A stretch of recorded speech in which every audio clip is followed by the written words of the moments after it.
ஒரு மனிதனின் ஜாதகத்தில் நவக்கிரகங்களாகிய சூரியன், சந்திரன், செவ்வாய், புதன், குரு, சுக்கிரன், சனி மற்றும் ராகு இவை பாதகமான நிலையில் அமர்ந்துவிட்டால் ஏற்படும் தீய பலன்களையே நவக்கிரக தோஷம் என்று ஜோதிஷ்ய சாஸ்திரம் சொல்கிறது. இது முற்பிறவி அல்லது இந்த பிறவியில் செய்த கர்ம வினைகளால் ஏற்படும் பலன்களாகும். நவக்கிரக தோஷங்களில் ஒவ்வொரு கிரகமும் ஒவ்வொரு விதமான பாதக பலன்களை கொடுக்கும். எப்பொழுதெல்லாம் அது பாதக நிலையில் அமர்கிறதோ, சூரியன் மற்றும் சந்திரன் பாதக நிலையில் அமர்ந்துவிட்டால் மன உளைச்சல், ஆரோக்கிய குறைவு ஏற்படும். செவ்வாய் கிரகம் பாதக நிலையில் அமர்ந்து விட்டால் சகோதர பகை, இரத்த சம்பந்தப்பட்ட நோய்கள் ஏற்படும். புதன் பாதக நிலையில் இருந்தால் கல்வியில் தடைகள், நரம்பு கோளாறுகள் ஏற்படும்.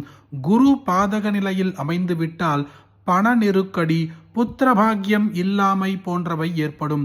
சுக்கிரன் பாதக நிலையை அடைந்துவிட்டால் திருமண தடை, கணவன் மனைவி கருத்து வேறுபாடுகள் ஏற்படும். சனி கிரகம் பாதக நிலையில் இருந்தால் தொழில் முடக்கம், தீராத நோய்கள் ஏற்படும். ராகு மற்றும் கேது பாதக நிலையில் அமர்ந்துவிட்டால் மனபயம், நாகதோஷம், எதிர்பாராத விபத்துகள் ஏற்படும். அப்படியாக அனைத்து விதமான தோஷங்களும் நமக்கு ஒரு சேர நீங்கிவிட வேண்டும் என்றால் இன்றைய பதிவில் பார்க்க போகின்ற நவக்கிரக மந்திரத்தை ஒரு முறை பக்தியோடு கேளுங்கள். வாழ்க்கை முழுவதும் எந்த கஷ்டமும் வறுமையும் வராது. அனைத்து விதமான நவக்கிரக தோஷங்களும் பாதகங்களும் நீங்கிவிடும். ஓம் நவக்கிரக தியான ஸ்லோகம். ஆதித்யாய ச சோமாய மங்களாய புதாய ச குரு சுக்ர சனிभ्यश्च ராகவே கேதவே நமः. சூர்யः ஜபாகுசும சங்காசம் காஷ்யபேயம் மகாத்யுதிம் தமோரிம் சர்வ பாபக்னம் பிரணதோஸ்மி திவாகரம். சந்திரः ததிசங்கதுஷாராபம் க்ஷீரோதார்ணவசம்பவம் நமாமி சசினம் சோமம் சம்போர்முகுடபூஷணம். அங்காரகக்ரஹः தரணீகர்ப்பசம்பூதம் வித்யுத்காந்திசமப்ரபம் குமாரம் சக்திஹஸ்தம் தம் மங்கள்தம் பிரணமாம்யஹம். புதः பிரியங்குகலிகாஷ்யாமம் ரூபேண பிரதிமம் புதம் சௌம்யம் சௌம்யகுணாபேதம் தம் புதம் பிரணமாம்யஹம். குருக்கிரஹः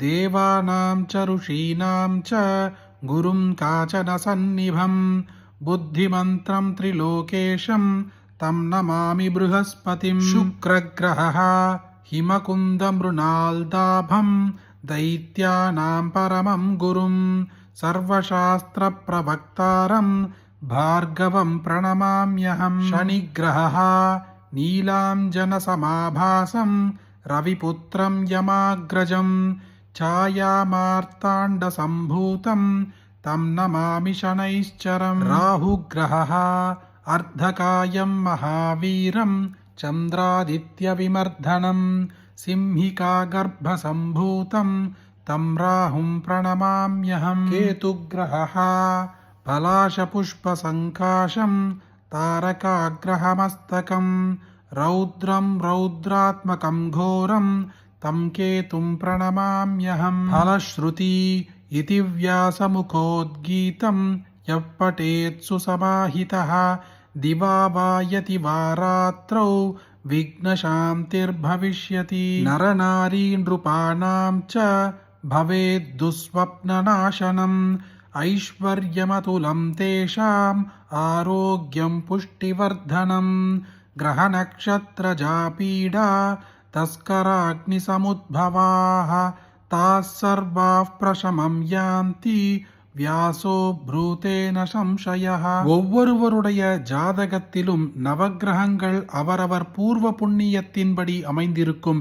ஜாதகத்தில் உள்ள நவக்கிரகங்கள் எல்லாமே பூர்வ புண்ணியத்தின்படி சாதகமாக இருக்க வேண்டும் என்ற அவசியமில்லை. அவரவர் சுயஜாதகத்தில் நவக்கிரகங்கள் நின்ற நிலைக்கு ஏற்ப அதன் தசாபுத்திக்கு காலங்களில் சுப மற்றும் அசுப பலன்களை கொடுக்கும். ஆனால் வியாச பகவானால் சுயமாக அவர் வாயால் அருளப்பட்ட இந்த நவக்கிரக ஸ்தோத்திரத்தை பக்தியோடு ஒருமுறை சொன்னாலோ கேட்டாலோ வாழ்க்கை முழுவதுமே எந்த ஒரு கஷ்டமும் வறுமையும் வராது. அப்படிப்பட்ட அற்புதமான இந்த நவக்கிரக ஸ்தோத்திரத்தை உங்களுக்கு தெரிஞ்ச எல்லாருக்கும் கட்டாயம் பகிருங்க. இந்த வீடியோவை லைக் பண்ணுங்க. நாளைக்கு மற்றொரு பதிவில் சந்திப்போம். ஹரி ஓம் மகா பெரியவா போற்றி.